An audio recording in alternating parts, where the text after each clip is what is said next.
ഈ ഈ ഞാൻ പറയുവാണെങ്കിൽ എല്ലാ ഇൻവെസ്റ്റേഴ്സിനെയും ഈ കറക്ഷൻ പാനിക് ആക്കുന്നു എന്ന് ചോദിച്ചു കഴിഞ്ഞാൽ ഒരിക്കലും ഇല്ല. മാർക്കറ്റിനെ അറിയാവുന്ന ആൾക്കാർ ഒരിക്കലും പാനിക് ആകാറില്ല. അതിനകത്തെ പ്രധാനപ്പെട്ട ഒരു റീസൺ എന്ന് പറയുന്നത് ആൾക്കാർക്ക് ആ സ്റ്റോക്കിലുള്ള ഒരു അറിവ് കുറവാണ്, അല്ലെങ്കിൽ ആ സ്റ്റോക്കിനെ പറ്റി കൃത്യമായ ധാരണയില്ലാത്തത് കൊണ്ടാണ് ആ സ്റ്റോക്കിൽ വില കുറച്ച് താഴുമ്പം പാനിക്കാകുന്നതും അവർ പാനിക്കായിട്ട് സെല്ല് ചെയ്യുന്നതും. ഇപ്പോൾ ഡിജിറ്റൽ ഫോമിൽ നമുക്ക് ഈസി ആയിട്ട് നമുക്ക് ഗോൾഡ് കൈവെക്കാമായിരുന്നു. ഗോൾഡ്, സിൽവർ പോലുള്ള സാധനങ്ങൾ നമുക്ക് ETF രൂപത്തിൽ നമുക്ക് കൈവെക്കാം. ഇപ്പോഴാണ് പക്ഷേങ്കിൽ എല്ലാവരും ഏറ്റവും ടോപ്പിൽ എത്തിക്കഴിഞ്ഞപ്പോഴാണ് ഇൻവെസ്റ്റ്മെൻറ്റ്. ഇതാണ് ഹേർഡ് മെൻറ്റാലിറ്റി എന്ന് പറയുന്നത്. നമുക്ക് ഞാൻ എപ്പോഴും പറയുന്ന റൂട്ട്, നമുക്ക് ഒരിക്കലും ഒരു സ്റ്റോക്കിൻ്റെയും ഏറ്റവും ലോയിൽ നിന്ന് പർച്ചേസ് ചെയ്യാനും പറ്റില്ല, അതുപോലെ തന്നെ ഏറ്റവും ഹയർ വാല്യുവേഷൻസിന് നമുക്ക് കൊണ്ട് കൊടുക്കാനും പറ്റില്ല. നമ്മളൊരു സാധനം വാങ്ങിച്ചു, 500 രൂപയ്ക്ക് വാങ്ങിച്ചു, അതിൻ്റെ വില 200 ആയിക്കഴിഞ്ഞാൽ നമ്മൾ പിന്നെ എന്നും ഇൻവെസ്റ്റേഴ്സാണ്. പിന്നെ അത് നമ്മൾ കയറി വരുന്നിടം വരെ അത് നമ്മൾ ഒരു 2 രൂപയായാലും നമ്മൾ ഇൻവെസ്റ്റ് ചെയ്ത് അവിടെ കിടക്കും. അതേസമയം ഇപ്പോഴത്തെ ഒരു കണ്ടീഷനിൽ നമ്മുടെ പോർട്ട്ഫോളിയോ ഒന്ന് ഡൈവേഴ്സിഫൈ ചെയ്യാനും വിൽക്കാനും നമുക്ക് തീരെ പെർഫോം ചെയ്യാത്ത ഓഹരികളെ മാറ്റിയിട്ട് ഗുഡ് ക്വാളിറ്റി സ്റ്റോക്കിലേക്കൊക്കെ മാറ്റേണ്ട സമയമാണ്. പാനിക്കാകുമല്ല വേണ്ടത്, നമ്മൾ വൈസായിട്ട് തിങ്ക് ചെയ്യുകയാണ് ഈ സമയത്ത് വേണ്ടതെന്നാണ് എൻ്റെ അഭിപ്രായം. ഈ മാർക്കറ്റ് ഞാൻ പറയാം 23 ഇയേഴ്സായി. അപ്പോൾ ഞാൻ എപ്പോഴും എൻ്റെ എല്ലാ കസ്റ്റമർ വരുമ്പോഴും ഞാൻ പറയുന്ന കാര്യമാണ്, നിങ്ങൾ ഈ സ്റ്റോക്കുകൾ എടുക്കുന്ന സമയത്ത് അറ്റ്ലീസ്റ്റ് ഒരു 50% എങ്കിലും ലാർജ് ആൻഡ് ക്വാളിറ്റി കമ്പനികൾ നമ്മുടെ കയ്യിൽ കീപ്പ് ചെയ്ത് വെക്കണം.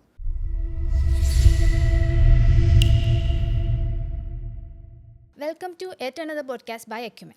സോ ഇന്ന് നമ്മളുടെ കൂടെ ഗസ്റ്റ് ആയിട്ടുള്ളത് മിസ്റ്റർ ജതിൻ ജെ നായരാണ്. സോ സാറിനെ കുറിച്ച് ഫർദർ മോർ ഇൻട്രൊഡക്ഷൻ്റെ ആവശ്യം ഉണ്ടാവുമെന്ന് എനിക്ക് തോന്നുന്നില്ല. You are familiar with him through the podcast. He is having experience of 23 years in the stock market, client advisory and investment strategies. He is someone who has seen the market through different phases. അതിപ്പോൾ rallies ആവട്ടെ, recoveries ആവട്ടെ, volatility ആവട്ടെ, എല്ലാ ഫേസസും കണ്ടൊരു വ്യക്തിയാണ്. So currently നമ്മളുടെ market നോക്കുകയാണെങ്കിൽ ഹോട്ട്ലി debated ടോപ്പിക്കാണ് കറക്ഷൻ എന്നുള്ളത്. The market is now phasing A correction. അതിപ്പോൾ ഫ്രഷ് ഇൻവെസ്റ്റേഴ്സ് ആവട്ടെ, ലോങ് ടേം ഇൻവെസ്റ്റേഴ്സ് ആവട്ടെ, എല്ലാവരും വണ്ടർ ചെയ്യുന്നൊരു ടോപ്പിക്കാണ്, എന്തുകൊണ്ടാണ് മാർക്കറ്റിൽ ഇപ്പോൾ ഒരു കറക്ഷൻ ഉണ്ടാകുന്നത്, why this correction is happening. So നമ്മൾ സാറിനോട് തന്നെ ചോദിക്കാം, എന്താണ് അതിൻ്റെ reason, what is causing the correction in the market right now? Correction എന്ന് പറയുന്ന ഒരു സിംഗിൾ റീസണായിട്ട് പറയാൻ പറ്റില്ല.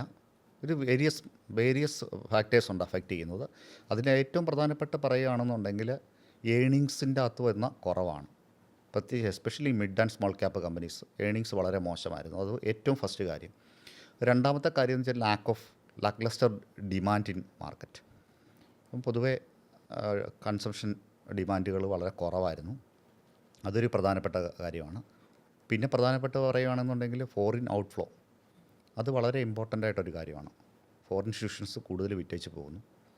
അതുപോലെ തന്നെ റുപ്പിയുടെ ഫോള്, രൂപ ഇപ്പം 90 റേഞ്ചിലേക്ക് വന്നല്ലേ എഗൻസ്റ്റ് ഡോളർ. അപ്പം അതൊരു വലിയ മാറ്ററാണ്. പ്രധാനപ്പെട്ടതാണ് advice tariff outcome. Tariff 55% USD അതുപോലെ തന്നെ ഇതുവരെ ട്രേഡ് ഡീൽ ഹാപ്പൻ ചെയ്യാത്തതിലുള്ള ഒരു അൺസർട്ടനിറ്റി, ഇതൊക്കെയാണ് പ്രധാനപ്പെട്ടതായിട്ട് വന്നിട്ടുള്ള ഒരു റീസൺ എന്ന് പറയുന്നത്. മാർക്കറ്റുമായിട്ട് ബന്ധപ്പെട്ട പറയുകയാണെന്നുണ്ടെങ്കിൽ അതിൽ ഒരുപാട് കാര്യങ്ങൾ കൂടിയിട്ടാണ് മാർക്കറ്റ് ഒരു കറക്റ്റീവ് ഫേസിലേക്ക് പോകാൻ തുടങ്ങിയത്. പിന്നെ വാല്യുവേഷൻസിൻ്റെ ഞാൻ പറഞ്ഞല്ലോ, വാല്യുവേഷൻസ് ഭയങ്കര ഓവറായിരുന്നു. അത് കറക്റ്റ് ചെയ്തിട്ടുണ്ട് കുറച്ചൊക്കെ, almost two A certain extent. എങ്കിലും ഇനിയും കുറച്ചുകൂടെ മാർക്കറ്റ് കറക്റ്റ് ചെയ്യാനുള്ള ചാൻസസ് ഉണ്ട്, മീൻസ് ഇൻ ദ വാല്യുവേഷൻ സെൻസിൽ. ഇതൊക്കെയാണ് പ്രധാനപ്പെട്ട മാർക്കറ്റിൻ്റെ കറക്ഷനുണ്ടായ റീസൺ. ഇപ്പോൾ നമ്മൾ ശ്രദ്ധിക്കേണ്ട ഒരു കാര്യം, അതിൻ്റെ അകത്ത് നല്ല റിസൾട്ടുകളും നല്ല പെർഫോമൻസും കാഴ്ചവെച്ച ഓഹരികളിൽ വലിയ കറക്ഷൻസ് വന്നിട്ടില്ല. അത് വളരെ ഇമ്പോർട്ടൻ്റ് ആയിട്ട് ശ്രദ്ധിക്കേണ്ട കാര്യമാണ്. കറക്ഷൻസ് വേരിയസ് റീസൺസ് ഉണ്ട്. ഒരു ടാരിഫ് ഇഷ്യൂ മാത്രമല്ല, ഡിമാൻഡ് കുറവുണ്ടായിരുന്നു, രൂപയുടെ ഫോൾ ഉണ്ടായിരുന്നു. ഇതുപോലൊക്കെ ഒരുപാട് കാര്യങ്ങൾ ചേർന്നിട്ടാണ് മാർക്കറ്റ് കറക്ഷൻ ഫേസിലേക്ക് പോകാനുള്ള കാര്യം. ഓക്കെ. അപ്പോൾ ഈ ഇൻവെസ്റ്റേഴ്സിൻ്റെ ഇടയ്ക്കുള്ള ഒരു മിസ് ഇൻ്റർപ്രിട്ടേഷനാണ് കറക്ഷൻ എന്ന് പറയുന്നത് മാർക്കറ്റ് ക്രാഷാണ്, അല്ലെങ്കിൽ മാർക്കറ്റ് ക്രാഷ് ചെയ്യുകയാണ്, ഇൻവെസ്റ്റേഴ്സ് പാനിക് ആവുന്നു, ആ ഒരു സിറ്റുവേഷൻ. ശരിക്കും കറക്ഷൻ എന്ന് പറയുന്നത് ഒരു മാർക്കറ്റ് ക്രാഷ് ആണോ? ഇതിനെക്കുറിച്ച് പറയുമ്പം നമുക്ക് ആദ്യമേ തുടങ്ങേണ്ടത് 2020 തന്നെ തുടങ്ങാം. What happened in 2020? It's A crash. Because ഒരു പാനിക് സിറ്റുവേഷൻ ക്രിയേറ്റ് ചെയ്തത്. അപ്പോഴാണ് ക്രാഷ് ഉണ്ടാകുന്നത് മാർക്കറ്റിൽ. അപ്പോൾ നമുക്ക് ഇപ്പം ക്രാഷിനെ പറ്റി പറയാൻ 50% മേറിൽ കറക്ഷൻ ഉണ്ടാകുമ്പോഴാണ് നമ്മളൊരു ക്രാഷ് എന്ന് വിളിക്കുന്നത് മാർക്കറ്റിൽ. ഒരു നോർമൽ ഒരു ബുള്ളിഷ് മാർക്കറ്റിൽ ഒരു 10-20% അല്ലെങ്കിൽ 30-25% കറക്ഷൻ എന്ന് പറയുന്നത് ഒരു നോർമൽ സിറ്റുവേഷനാണ്. അതിനെ നമ്മൾ കറക്ഷൻ എന്നാണ് വിളിക്കുന്നത്. ഫോൾ എന്ന് പറയുന്നത് ഇപ്പോൾ നമുക്ക് 2008 അറിയാം, it's A correction, market crash ആയിരുന്നു. അല്ലെങ്കിൽ 2020 ഒരു ഫോൾ വന്നു. ഇപ്പോൾ പല പല സ്റ്റേജുകളിൽ ഇങ്ങനെയുള്ള മാർക്കറ്റ് ക്രാഷുകൾ ഉണ്ടായിട്ടുണ്ട്, പാനിക് സെല്ലിംഗ് ഒക്കെ വരാറുണ്ട്. ഇപ്പോൾ ഇപ്പം സംഭവിക്കുന്നത് സത്യം പറഞ്ഞു കഴിഞ്ഞാൽ ഒരു മാർക്കറ്റ് ഒരു കൺസോൾട്ടേഷൻ സ്പേസിലാണ്. അപ്പം കുറച്ചായിട്ട് തീർച്ചയായിട്ടും മാർക്കറ്റ് ഒരു കറക്റ്റീവ് സ്പേസിലേക്ക് വന്നിട്ടുണ്ട്. ഒരു കറക്ഷനാണ് ഹാപ്പൻ ചെയ്തുകൊണ്ടിരിക്കുന്നത് എന്നുള്ളതാണ് എൻ്റെ അഭിപ്രായം. ഓക്കെ. ഈ ഒരു സിറ്റുവേഷനിലും ഇൻവെസ്റ്റേഴ്സിനെ കുറച്ചുകൂടെ പാനിക്കാക്കുന്ന ഒരു കാര്യം എന്താണെന്ന് വെച്ച് കഴിഞ്ഞാൽ, നല്ല സ്റ്റോക്കുകളും ഈ ഒരു സിറ്റുവേഷൻ ഫേസ് ചെയ്ത് അവരും ഫോൾ ചെയ്യുന്നുണ്ട് ഈ ഒരു കറക്ഷൻ സ്റ്റേജിൽ. സോ ആ ഒരു സിറ്റുവേഷൻ അവർ കൂടുതൽ പാനിക്കാക്കുന്നുണ്ട്. സോ അതിനെ എങ്ങനെയാണ് സാർ അവർക്ക് കൊടുക്കാൻ പറ്റുന്നൊരു അഡ്വൈസ് എന്താണ്? ഈ ഞാൻ പറയുവാണെങ്കിൽ എല്ലാ ഇൻവെസ്റ്റേഴ്സിനെയും ഈ കറക്ഷൻ പാനിക് ആക്കുന്നു എന്ന് ചോദിച്ചു കഴിഞ്ഞാൽ ഒരിക്കലും ഇല്ല. മാർക്കറ്റിനെ അറിയാവുന്ന ആൾക്കാർ ഒരിക്കലും പാനിക് ആകാറില്ല. അതിനകത്തെ പ്രധാനപ്പെട്ട ഒരു റീസൺ എന്ന് പറയുന്നത് ആൾക്കാർക്ക് ആ സ്റ്റോക്കിലുള്ള ഒരു അറിവ് കുറവാണ്, അല്ലെങ്കിൽ ആ സ്റ്റോക്കിനെ പറ്റി കൃത്യമായ ധാരണയില്ലാത്തത് കൊണ്ടാണ് ആ സ്റ്റോക്കിൽ വില കുറച്ച് താഴുമ്പം പാനിക് ആകുന്നതും അവർ പാനിക്കായിട്ട് സെല്ല് ചെയ്യുന്നതും. എസ്പെഷ്യലി ഇപ്പോഴത്തെ ന്യൂജൻ ഇൻവെസ്റ്റേഴ്സ് വാല്യുവേഷൻസ് നോക്കാതാണ് സ്റ്റോക്കുകൾ എടുക്കുന്നത്. അപ്പം തീർച്ചയായിട്ടും ചില സ്റ്റോക്കുകളിലൊക്കെ ഇപ്പം നമുക്കറിയാം ഒരു ഹേർഡ് മെൻറ്റാലിറ്റി ഉണ്ട് ഇപ്പോഴും മാർക്കറ്റിൽ. അതായത് വില കയറിപ്പോകുന്ന സ്റ്റോക്കുകളുടെ പുറകെ വാല്യുവേഷൻസ് നോക്കാതെ പോയി വാങ്ങിക്കുക എന്നുള്ളതാണ് പലരും ചെയ്യുന്ന കാര്യം. ഇപ്പോൾ വാല്യുവേഷൻസിനെ അവർ മൈൻഡ് ചെയ്യാറില്ല. ഇപ്പോൾ ചിലപ്പം കറക്ഷൻസ് ഉണ്ടായി കഴിയുമ്പോൾ അങ്ങനെയുള്ള സ്റ്റോക്കുകളാണ് ഏറ്റവും കൂടുതൽ കറക്ഷൻ ചെയ്യുന്നതും അവസാനം നമ്മുടെ കയ്യിൽ എൻഡപ്പ് ചെയ്യുന്നതും കയ്യിലിരിക്കുന്നത്. അപ്പം ആൾക്കാർ അങ്ങനൊരു മെൻറ്റാലിറ്റി എടുക്കുന്നതുകൊണ്ടാണ് ഈ പാനിക് ആകുന്നത്. മാർക്കറ്റിൽ നല്ല സ്റ്റോക്കുകളും കറക്റ്റ് ചെയ്യുന്നുണ്ട്, ശരിയാണ്. അത് പല റീസൺസ് ഉണ്ട്. നമുക്ക് തന്നെ ഇപ്പോൾ ഞാൻ ആദ്യം തന്നെ പറഞ്ഞു, ഒരു ലാക്ക് ഓഫ് ഒരു എന്താ പറയുക, ഒരു ലാക്ക് ഓഫ് ഡിമാൻഡ് എന്ന് പറയുന്നത് വലിയ ഒരു കാര്യമാണ്. കാരണം വെച്ചാൽ ഡിമാൻഡ് വളരെ കുറവാണ്. ഇപ്പം ഈവൻ അതെല്ലാ സെക്ടറിലും ബാധിക്കുന്നുണ്ട്. അപ്പോൾ അങ്ങനെയൊക്കെ ഉള്ളതുകൊണ്ടാണ് ഇപ്പം ഗവൺമെൻറ് തന്നെയാണെങ്കിലും GST റിഫോംസുമായിട്ട് വന്നു നമ്മുടെ ഡൊമസ്റ്റിക് കൺസംഷൻ ഇൻക്രീസ് ചെയ്യാൻ വേണ്ടിയിട്ട്. ഇപ്പോൾ നിങ്ങൾക്കറിയാം GST കുറച്ച് കഴിഞ്ഞപ്പോഴത്തേക്കിന് നമ്മളുടെ GDPയും അതിനനുസരിച്ചിട്ടൊരു ഗ്രോത്തൊക്കെ കാണിച്ചായിരുന്നു ഈ പ്രാവശ്യത്തെ ഇതിൽ വന്നത്. അപ്പം ഇതൊരു കാര്യമാണ്. അപ്പം പൊതുവേ ആൾക്കാരും കുറച്ച് റിലക്റ്റൻ്റ് ആകും. മാർക്കറ്റിൽ മൂവ്മെൻറ്റ് ഇല്ലാതെ വരുന്ന കഴിയുമ്പോൾ ആ സ്റ്റോക്കിലൊക്കെ കുറച്ച് ബുക്കിങ്ങൊക്കെ വരാനുള്ള ചാൻസസ് ഉണ്ട്. But to an extent good quality സ്റ്റോക്സുകൾ വലിയതായിട്ട് കറക്റ്റ് ചെയ്യുന്നില്ലെന്നുള്ള നമുക്ക് അനുഭവത്തിൽ നിന്ന് മനസ്സിലാക്കാൻ പറ്റും. ഓക്കെ. സോ ലോങ് ടേമിലേക്ക് ആ ഒരു നല്ല ഗുഡ് ക്വാളിറ്റി സ്റ്റോക്സ് എന്ന് പറയുമ്പോൾ ഫണ്ടമെൻ്റലി നല്ല സ്റ്റോക്സ് സർവൈവ് ചെയ്യും എന്നുള്ള രീതി. തീർച്ചയായിട്ടും. കാരണം ഞാൻ ഇപ്പോഴും പറയുന്നു, നിങ്ങൾ ക്വാളിറ്റി സ്റ്റോക്കുകളെല്ലാം എടുത്ത് നോക്കുക. ഇതിൻ്റെ അകത്ത് വലിയ കറക്ഷൻസ് മിഡ് ആൻഡ് സ്മോൾ ക്യാപ്പിൽ സംഭവിച്ചതിൻ്റെ കൂട്ട് സംഭവിച്ചിട്ടില്ല. ബാക്കിയുള്ള സ്റ്റോക്കുകളിലാണ് ഓവർ വാല്യുവേഷൻ ഉള്ളതും ക്വാളിറ്റി ഇല്ലാത്ത സ്റ്റോക്കുകളിലാണ് ഏറ്റവും കൂടുതൽ കറക്ഷൻസ് ബാധിച്ചിരിക്കുന്നത്. സോ ഈ ഒരു ടൈമാണ് ഫണ്ടമെൻ്റൽസ് നോക്കി നമ്മൾ സ്റ്റോക്സ് പിക്ക് ചെയ്യേണ്ട ഒരു ടൈം അല്ലേ? അതിൻ്റെ അകത്ത് രണ്ട് കാര്യങ്ങൾ എനിക്ക് പറയാനുള്ളത്. ഈ ഫണ്ടമെൻ്റൽസ് മാത്രമല്ല, അതിൻ്റെ ഡെപ്റ്റ് ഫ്രീ ആയിട്ടുള്ള കമ്പനികൾ, അതുപോലെ തന്നെ എന്താ പറയുക, ഏണിങ്സ് വിസിബിലിറ്റി ഉള്ള കമ്പനികൾ, പിന്നെ അങ്ങനെയുള്ള കമ്പനികളിൽ നമുക്ക് ഇനിയും ഇൻവെസ്റ്റ്മെൻറ്റ് തുടരാം. നല്ല കമ്പനികളിൽ നിന്ന് ഇൻവെസ്റ്റ് ചെയ്യാം. അതാണ് പ്രധാനപ്പെട്ടതായിട്ട് വേണ്ടത്. അതിൽ ക്വാളിറ്റി മാത്രം നമ്മൾ നോക്കിയാൽ പോരാ, കുറച്ച് അതിൻ്റെ ഏണിങ്സ് വിസിബിലിറ്റി, അതുപോലെ തന്നെ ഡെപ്റ്റ് ഫ്രീ ആയിരിക്കണം, പ്രൊമോട്ടർ ഹോൾഡിങ്സ്, പിന്നെ അതിൻ്റെ പെർഫോമൻസസ്, ക്വാർട്ടർലി പെർഫോമൻസ് അല്ലെങ്കിൽ ഇയർലി പെർഫോമൻസ് ഒക്കെ നോക്കിയിട്ട് നമുക്ക് തീർച്ചയായിട്ടും സ്റ്റോക്കുകൾ എടുക്കാം. 1-2 ക്വാർട്ടർ ഒരു സ്റ്റോക്കിൻ്റെ റിസൾട്ടുകൾ മോശമായി, ചിലപ്പം പല റീസൺസ്, ജിയോ പൊളിറ്റിക്കൽ റീസൺസ് ആയിരിക്കാം, ചിലപ്പം അതിൻ്റെ റോ മെറ്റീരിയൽസിൻ്റെ കോസ്റ്റിൻ്റെ കുറേ കാര്യങ്ങളുണ്ടായിരിക്കാം, അല്ലെങ്കിൽ എന്തെങ്കിലും ആ കമ്പനി സംബന്ധമായിട്ടുള്ള എന്തെങ്കിലും സ്പെസിഫിക് ആയിട്ടുള്ള റീസൺസും ഉണ്ടായിരിക്കാം. ചില കമ്പനികൾ ചില ക്വാർട്ടറിൽ പിന്നെ നമുക്ക് നല്ല റിട്ടേൺസ് കൊടുക്കാൻ പറ്റിയെന്നിരിക്കത്തില്ല. ഫോർ എക്സാമ്പിൾ ഇപ്പം IT കമ്പനീസ് അറിയാം, ചില ക്വാർട്ടേഴ്സ് അവർ വളരെ വീക്കാണ് എന്ന് വെച്ചിട്ട് ആ കമ്പനികളൊന്നും ഇതുവരെ ഗ്രോ ചെയ്യാതിരുന്നിട്ടില്ല. ബാക്കിയുള്ള ക്വാർട്ടേഴ്സിൽ കൺസ്ട്രക്ഷൻ കമ്പനീസ്, അതുപോലെ തന്നെ അങ്ങനെയുള്ള ബിൽഡിംഗ് മെറ്റീരിയൽസ്, അങ്ങനെയുള്ള കമ്പനികളൊക്കെ സൈക്ലിക്കലാണ്. അപ്പോൾ ഒരു ക്വാർട്ടർലി ഒരു കമ്പനി മോശം റിസൾട്ട് കൊടുത്തു എന്ന് വിചാരിച്ചിട്ട് ആ കമ്പനികൾ മോശമൊന്നല്ല, ദേ വിൽ ക്യാച്ചപ്പ്. അപ്പോൾ അങ്ങനെയുള്ള കമ്പനികളെ നമ്മൾ കണ്ടെത്തി അതിൻ്റെ നല്ല ടൈമിൽ നമ്മൾ വാങ്ങിച്ച് കയ്യിൽ വെക്കേണ്ട സമയമാണിത്. അതാണ് എൻ്റെ അഭിപ്രായം.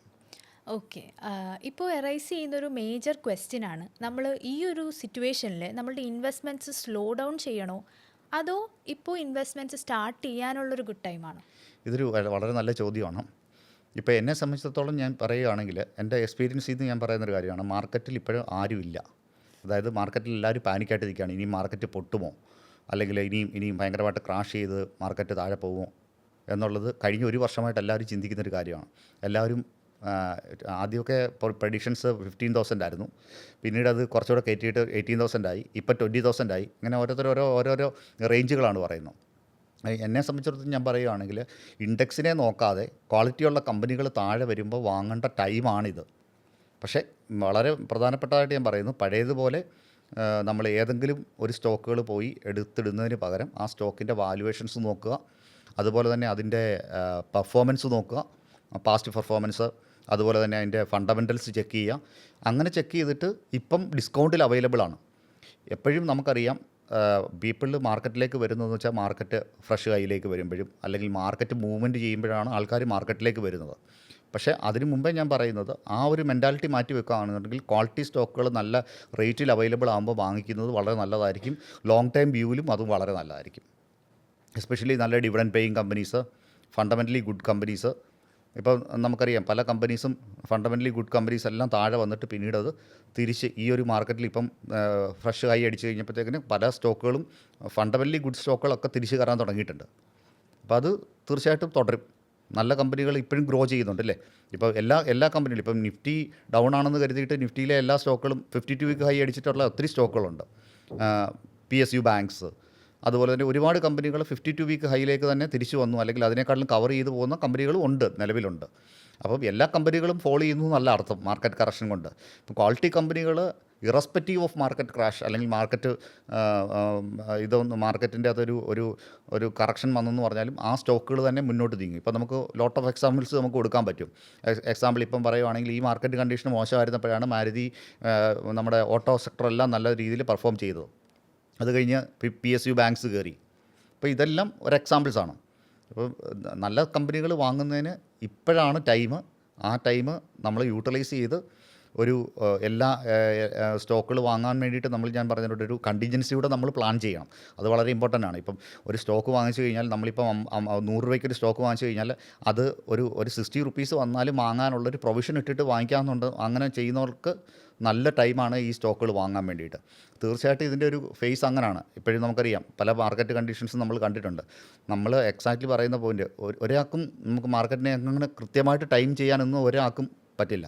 നമുക്ക് ചാർട്ട് വെച്ചിട്ടോ അല്ലെങ്കിൽ ആ മാർക്കറ്റ് കണ്ടീഷൻസ് വെച്ചിട്ട് മാത്രമേ നമുക്ക് പറയാൻ പറ്റുള്ളൂ. അല്ലാതെ ഇന്ന ടൈമിൽ ഇങ്ങനെ പോകുന്നു ഒരാൾക്കും പ്രെഡിക്റ്റ് ചെയ്യാൻ പറ്റില്ല.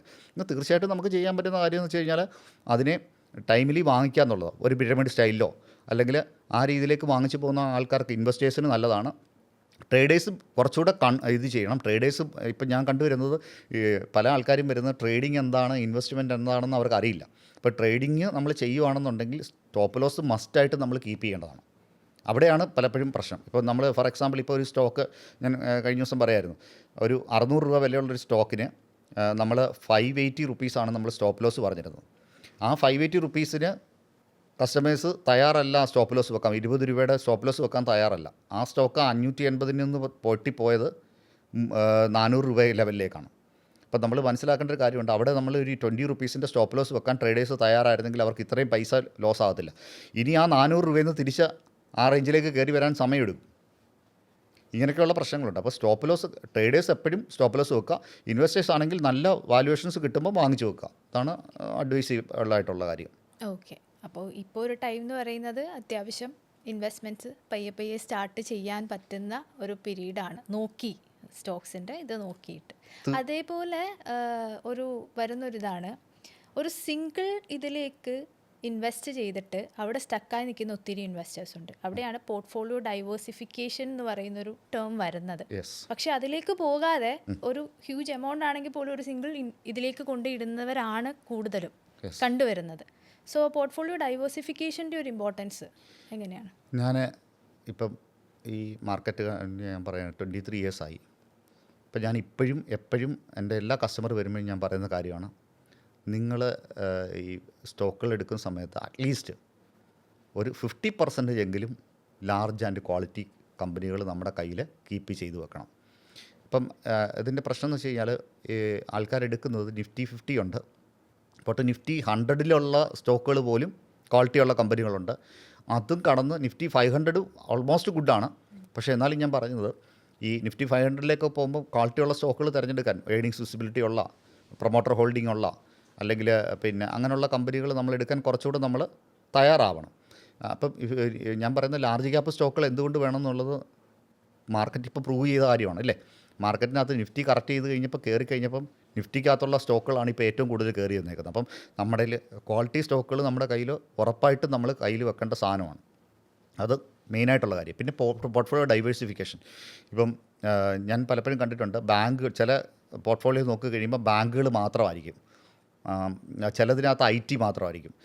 അതുമാത്രമല്ല അസറ്റ് ക്ലാസ്സുകളും വ്യത്യാസപ്പെടണം. ഇപ്പം ഇപ്പോഴാണ് എല്ലാവരും ഗോൾഡിൻ്റെ സിൽവറിനെ പുറകെ ഇപ്പം കൂടുതൽ ഇൻവെസ്റ്റ്മെൻറ്റിലേക്ക് പോകുന്നത്. ഫോർ എക്സാമ്പിൾ ഇപ്പോഴാണ് എല്ലാവരും ഈ ETF-കളൊക്കെ വളരെ ചീപ്പായിട്ടുള്ള അവൈലബിൾ ആയിട്ടുള്ള റേറ്റുകളുണ്ടായിരുന്നു. അപ്പോൾ ആ സമയത്തൊന്നും ആരും വാങ്ങിച്ചില്ല.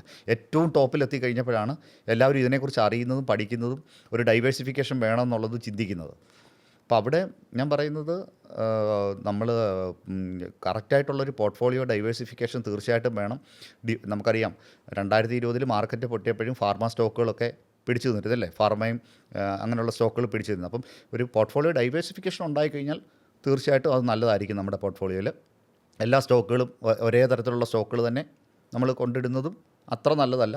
പിന്നെ അത്രയും ക്വാളിറ്റിയുള്ള സ്റ്റോക്കുകളായിരിക്കണം. അപ്പം നമുക്ക് പോർട്ട്ഫോളിയോ ഡൈവേഴ്സിഫിക്കേഷൻ വളരെ അത്യാവശ്യമാണ്. ഓക്കെ, പോർട്ട്ഫോളിയോ ഡൈവേഴ്സിഫിക്കേഷൻ നമ്മൾ അസറ്റ് ക്ലാസ്സസിലും അത് ഡൈവേഴ്സിഫൈ ചെയ്യണം. അതിനെ അപ്പം എല്ലാത്തിലും ഒരു പെർസെൻറ്റേജ് ഇത് വേണം. അല്ലെങ്കിൽ നമ്മൾ അതിൻ്റെ അകത്ത് ഇപ്പം തന്നെ നമുക്കറിയാം ഗോൾഡ് എന്ന് പറയുന്നത് എല്ലാവരുടെയും ഫിസിക്കൽ ഫോമിലായിട്ടായിരുന്നു.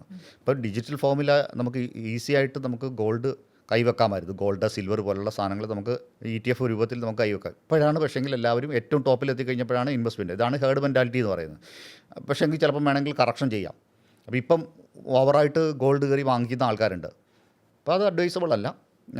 കുറച്ച് വാങ്ങിക്കാം. ഇപ്പം നമുക്കൊരു സിസ്റ്റമാറ്റിക് രീതിയിൽ വാങ്ങിക്കുന്നതായിരിക്കും കുറച്ചുകൂടെ ഏത് അസറ്റ് ക്ലാസ്സിനും നല്ലത്. അപ്പോൾ അതുപോലെ തന്നെ സ്റ്റോക്കുകളിലാണെങ്കിലും ഒരു സിസ്റ്റമാറ്റിക് അപ്രോച്ച് എടുക്കുന്നത് വളരെ നല്ലതായിരിക്കും. സിസ്റ്റമാറ്റിക് അപ്രോച്ചിൽ ഇപ്പോൾ ഇവിടെ തൊട്ട് ഇൻവെസ്റ്റ് ചെയ്യാമെന്നുണ്ടെങ്കിൽ നല്ല റിട്ടേൺസ് നമുക്ക് വരുന്ന ഒരു വർഷത്തിനുള്ളിൽ നമുക്ക് കിട്ടാനുള്ള ചാൻസസ് കൂടുതലാണ്.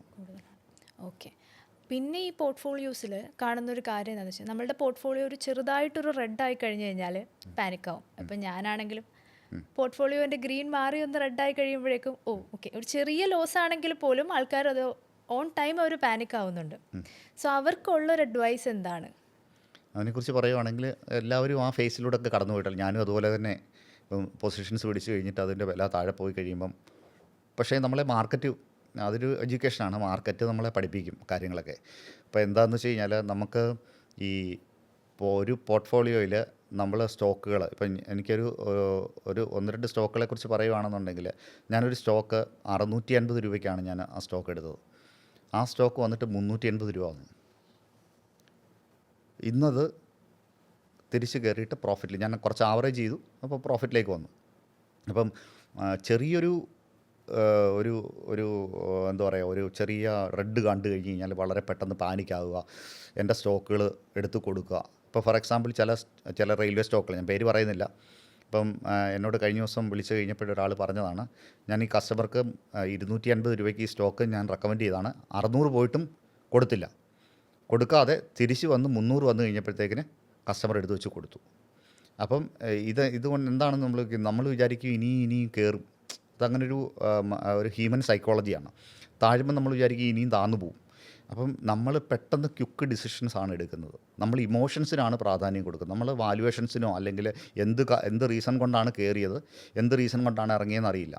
അപ്പം നമ്മൾ എപ്പോഴും ശ്രദ്ധിക്കേണ്ട ഒരു കാര്യമുണ്ട്, ഒരു സ്റ്റോക്ക് അതിൻ്റെ വാല്യുവേഷൻസ് വിട്ട് കുറേ ഏറെ കയറി കഴിഞ്ഞ് കഴിയുമ്പോൾ നമ്മൾ ഐദർ സ്റ്റോപ്പ് ലോസ് കൊടുക്കുമോ അല്ലെങ്കിൽ നമുക്കൊരു നല്ല റേറ്റ് വരുമ്പോൾ നമ്മൾ എക്സിറ്റ് ചെയ്യുകയോ തന്നെ വേണം.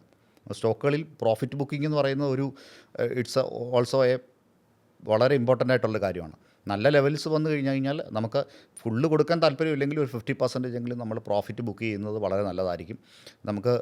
ഞാൻ എപ്പോഴും പറയുന്നതിന് വിട്ട് നമുക്ക് ഒരിക്കലും ഒരു സ്റ്റോക്കിൻ്റെയും ഏറ്റവും ലോയിൽ നിന്ന് പർച്ചേസ് ചെയ്യാനും പറ്റില്ല, അതുപോലെ തന്നെ ഏറ്റവും ഹയർ വാല്യുവേഷൻസിന് നമുക്ക് കൊടുക്കാനും പറ്റില്ല. ഇൻവെസ്റ്റേഴ്സ് എന്ന് പറയുന്നത് നമ്മളിവിടെ ഇൻവെസ്റ്റേഴ്സ് എന്ന് പറഞ്ഞാൽ 2 ആക്സിഡൻ്റൽ ഇൻവെസ്റ്റേഴ്സാണ്. ഞാൻ എപ്പോഴും പറയാറുണ്ട്, നമ്മുടെ പോഡ്കാസ്റ്റിലെല്ലാം പറയുന്നുണ്ട്, നമ്മളൊരു സാധനം വാങ്ങിച്ചു, 500 രൂപയ്ക്ക് വാങ്ങിച്ചു, അതിൻ്റെ വില 200 ആയി കഴിഞ്ഞാൽ നമ്മൾ പിന്നെ എന്നും ഇൻവെസ്റ്റേഴ്സാണ്. പിന്നെ അത് നമ്മൾ കയറി വരുന്നിടം വരെ അത് നമ്മൾ ഒരു 2 രൂപയായാലും നമ്മൾ ഇൻവെസ്റ്റ് ചെയ്ത് അവിടെ കിടക്കും. അതേസമയം ഇപ്പോഴത്തെ ഒരു കണ്ടീഷനിൽ നമ്മുടെ പോർട്ട്ഫോളിയോ ഒന്ന് ഡൈവേഴ്സിഫൈ ചെയ്യാനും വിൽക്കാനും നമുക്ക് തീരെ പെർഫോം ചെയ്യാത്ത ഓഹരികളെ മാറ്റിയിട്ട് ഗുഡ് ക്വാളിറ്റി സ്റ്റോക്കിലേക്കൊക്കെ മാറ്റേണ്ട സമയമാണ്. പാനിക്കാകുമല്ല വേണ്ടത്, നമ്മൾ വൈസായിട്ട് തിങ്ക് ചെയ്യുകയാണ് ഈ സമയത്ത് വേണ്ടതെന്നാണ് എൻ്റെ അഭിപ്രായം. കാരണം നല്ല ക്വാളിറ്റിയുള്ള സ്റ്റോക്കുകൾ ഇതേ വിലയ്ക്ക് തന്നെ അവൈലബിൾ ആണ്. ഇപ്പം തന്നെ ഞാൻ പറയുകയാണ്, 10 PE-യിലുമൊക്കെ നടക്കുന്ന ഒരുപാട് നല്ല ഗുഡ് കമ്പനീസ് ഇപ്പോൾ അവൈലബിൾ ആണ്. എ ഗ്രൂപ്പ് കമ്പനികൾ തന്നെ അവൈലബിൾ ആണ്. ആ കമ്പനികൾ വാങ്ങിച്ച് വെച്ച് കഴിഞ്ഞാൽ നമുക്ക് തീർച്ചയായിട്ടും ഒരു എഡ്ജ് കിട്ടും. അപ്പം തീരെ മോശം വർക്കിംഗ് കമ്പനികളിൽ നിന്ന് മാറിയിട്ട് നല്ല കമ്പനികളിലേക്ക് മാറുന്നത് വളരെ നല്ലതായിരിക്കും. ഓക്കെ. അപ്പോൾ സാർ ഇപ്പോൾ പറഞ്ഞത് കേട്ടപ്പോഴാണ് എൻ്റെ ഒരു ഫ്രണ്ട് ആളൊരു സ്റ്റോക്ക് പർച്ചേസ് ചെയ്തിരുന്നു. ഒരു 477 പർച്ചേസ് ചെയ്തതാണ്. അപ്പോൾ ഈ ഒരു ഇതിൽ നിന്നാണ് എനിക്ക് ഈ ഒരു ക്വസ്റ്റ്യൻ വന്നത്. ലൈക്ക് അപ്പോൾ ഒരു 500 എത്തിയില്ല, 499 ഒക്കെ വരെ വന്നു. പിന്നെ അത് നേരെ താഴേക്ക് പോയി. അപ്പോൾ ആൾ പാനിക്കായി, റെഡ് വന്നു, പോർട്ട്ഫോളിയോ റെഡായി, ഇനി വേണ്ട, ഞാനതങ്ങ് കട്ട് ചെയ്യുകയാണ്. പക്ഷേ ഇന്നത്തെ ആ സ്റ്റോക്കിൻ്റെ പ്രൈസ് ഞാൻ നോക്കിയപ്പോൾ അത് 530 നിൽക്കുന്നുണ്ട്. ലൈക്ക് ഒരു ചെറിയ പേഷ്യൻസ് അവിടെ കാണിച്ചിരുന്നെങ്കിൽ അത്, കാരണം അത് അത്രയും നല്ല ഡിവിഡൻഡ് പേയിങ് ആയിട്ടുള്ളൊരു സ്റ്റോക്ക് കമ്പനി ആയിരുന്നു, നല്ലൊരു ഇതായിരുന്നു. അപ്പോൾ കുറച്ച് പേഷ്യൻസും ഒരു ഇത് അവിടെ കാണിച്ചിരുന്നെങ്കിൽ ആൾക്ക് നല്ലൊരു പ്രോഫിറ്റ് അവിടെ ഏൺ ചെയ്യാമായിരുന്നു. സോ ഈ ഒരു അഡ്വൈസ് എന്തായാലും ആളെ ഒന്ന് കാണിച്ചു കൊടുക്കുന്നതാണ്. ലൈക്ക് പോർട്ട്ഫോളിയോ ഒരു ചെറിയ റെഡ് വന്നെന്ന് പറഞ്ഞ് അവിടെ ഒരു പാനിക് ആവും. നമ്മൾ വാങ്ങിക്കുന്ന കമ്പനികൾ മാർക്കറ്റിൻ്റെ കണ്ടീഷൻസ് അനുസരിച്ചിട്ടാണ്. അതാണല്ലോ, ചിലപ്പം മാർക്കറ്റ് ഫോൾ ചെയ്യുമ്പം ആ സ്റ്റോക്കും താഴെ വീഴും. അതാണ് ആ സ്റ്റോക്കിൻ്റെ ഒരു ഇതെന്ന് പറയുന്നത്. അപ്പം അതനുസരിച്ചിട്ട് മാർക്കറ്റിനനുസരിച്ചിട്ട് ആ സ്റ്റോക്കുകൾ പിന്നെ താഴുകയും കയറുകയൊക്കെ ചെയ്യും. അതാണ് മാർക്കറ്റ് എന്ന് പറയുന്നത്. ഒരിക്കലും സ്റ്റഡി പാറ്റേണിൽ ഒരിക്കലും ഒരു സ്റ്റോക്കുകളും പോരത്തില്ല. ഇപ്പം നിങ്ങൾക്ക് ഗ്രാഫ് കാണുമ്പോൾ നമുക്ക് മനസ്സിലാവും, ഒരു സ്റ്റോക്കുകളും സ്റ്റഡി ആയിട്ട് ഇങ്ങനെ പോകുന്ന സ്റ്റോക്കുകളില്ല. എപ്പോഴും സിക്സാക്ക് ലൈനിലായിരിക്കും സ്റ്റോക്കുകൾ പോകുന്നത്. അപ്പോൾ ഡെഫിനറ്റായിട്ട് അതിൻ്റെ അകത്ത് ഡിമാൻഡ് സപ്ലൈ സോണുകളൊക്കെ വരുമ്പം പലപ്പോഴും സ്റ്റോക്കുകൾ ടെൻഡ് ചെയ്യും, ഡിഫറെൻറ്റ് രീതിയിൽ ചെയ്യും. അപ്പോൾ അതനുസരിച്ചിട്ട് നമ്മൾ സ്റ്റോക്കുകൾ വിൽക്കാനും വാങ്ങാനും ഇരുന്ന് കഴിഞ്ഞ് കഴിഞ്ഞാൽ നമുക്ക് തീർച്ചയായിട്ടും ലോസേ ഉണ്ടാവുകയുള്ളൂ. അപ്പോൾ പേഷ്യൻസ് വേണം, അതാണ് ഏറ്റവും പ്രധാനപ്പെട്ട ഒരു കാര്യം. സ്റ്റോക്ക് മാർക്കറ്റ് എല്ലാ ദിവസവും പൈസ ഉണ്ടാക്കാനാണെന്നുള്ളൊരു ധാരണ പൊതുവേ ഒരു സമൂഹത്തിനുണ്ട്. അത് അങ്ങനെയല്ല, നമുക്ക് ചില സമയത്ത് സിറ്റ് ഇരിക്കേണ്ടി വരും. അപ്പോൾ അങ്ങനെ ഇരുന്ന് കഴിഞ്ഞാൽ മാത്രമേ നമുക്ക് സ്റ്റോക്ക് മാർക്കറ്റിൽ നിന്ന് ലാഭം ഉണ്ടാക്കാൻ പറ്റുള്ളൂ. Trading is different. Trading every day ചെയ്യും, അല്ലെന്നുണ്ടെങ്കിൽ അങ്ങനെ ചെയ്യുന്ന സമയത്ത് നമ്മൾ സ്റ്റോപ്പ് ലോസ് ഉപയോഗിക്കാം. കഴിവതും വലിയ ലോസിലേക്ക് പോകാതിരിക്കാൻ വേണ്ടിയിട്ട് സ്ട്രിക്റ്റ് സ്റ്റോപ്പ് ലോസ് ഉപയോഗിച്ചിട്ട് ട്രേഡ് ചെയ്യാം. പക്ഷേ ഇൻവെസ്റ്റ്മെൻറ്റിൻ്റെ കാര്യത്തിൽ വരുമ്പോൾ ഇറ്റ് ഈസ് എൻ്റയർലി ഡിഫറെൻറ്റ്. കുറച്ച് പേഷ്യൻസ് കാണിക്കണം. സ്റ്റോക്കുകളെ പിക്ക് ചെയ്യേണ്ട രീതി വ്യത്യാസപ്പെടും. കുറച്ചുകൂടെ നമ്മൾ കാര്യങ്ങൾ മനസ്സിലാക്കിയിട്ട് വേണം ഇൻവെസ്റ്റ്മെൻറ്റിലേക്ക് വരാൻ വേണ്ടിയിട്ട്. അങ്ങനെ ഇൻവെസ്റ്റ് ചെയ്യുന്ന ആൾക്കാർക്ക് മാർക്കറ്റ് കറക്ഷൻസോ മറ്റു കാര്യങ്ങളോ ഒന്നും ഒരു ബാധകമല്ല. അവർക്ക് നല്ല ഡിവിഡൻസ് കിട്ടി. ഇപ്പം തന്നെ ഞാൻ പറയുന്ന ഡിവിഡൻറ്റുകൾ നല്ലതായിട്ട് കൊടുക്കുന്ന കമ്പനികളുണ്ട് അല്ലേ. ആ കമ്പനികൾ നല്ല ഡിവിഡൻസ് കൊടുക്കുന്നുണ്ട്. ഒരു വർഷം ഒരു ലാഭം ഉണ്ടാക്കാത്ത കമ്പനികളൊന്നും അല്ലല്ലോ നമ്മൾ ഇൻവെസ്റ്റ് ചെയ്യുന്നത്. തീർച്ചയായിട്ടും ആ കമ്പനികൾ ലാഭം ഉണ്ടാക്കുന്നുണ്ട്. അതനുസരിച്ച് കസ്റ്റമേഴ്സിനെ അവരുടെ ഇൻവെസ്റ്റേഴ്സിനെ അവർ പ്രൊട്ടക്റ്റ് ചെയ്യുന്നുണ്ട്. ഇപ്പോൾ തന്നെ പല കമ്പനികളും ഇപ്പം ബൈബാക്ക് അങ്ങനെയുള്ള പല കാര്യങ്ങളുമായിട്ട് വന്നിട്ട് ചെയ്യുന്നുണ്ട് അല്ലേ, സപ്പോർട്ട് ചെയ്യുന്നുണ്ട്. അപ്പോൾ തീർച്ചയായിട്ടും നല്ല കമ്പനികളുടെ വില തീർച്ചയായിട്ടും വരും. നമ്മളിപ്പം ചെയ്യേണ്ടത് പാനിക്കാകാതിരിക്കുക എന്നുള്ളതാണ് ഏറ്റവും പ്രധാനപ്പെട്ട കാര്യം. രണ്ടാമത്തെ കാര്യം എന്ന് വെച്ച് കഴിഞ്ഞാൽ ക്വാളിറ്റിയുള്ള കമ്പനികളെ തിരഞ്ഞെടുത്ത് ഇൻവെസ്റ്റ് ചെയ്യേണ്ട ടൈം കൂടെയാണ്. യെസ്. സോ ഇപ്പോൾ ഡിസിപ്ലിൻ ഈസ് മസ്റ്റ്. ഡിസിപ്ലിൻ വളരെ സ്റ്റോക്ക് മാർക്കറ്റിൽ വളരെ അത്യാവശ്യമുള്ളൊരു കാര്യമാണ് ഡിസിപ്ലിൻ എന്ന് പറയുന്നത്.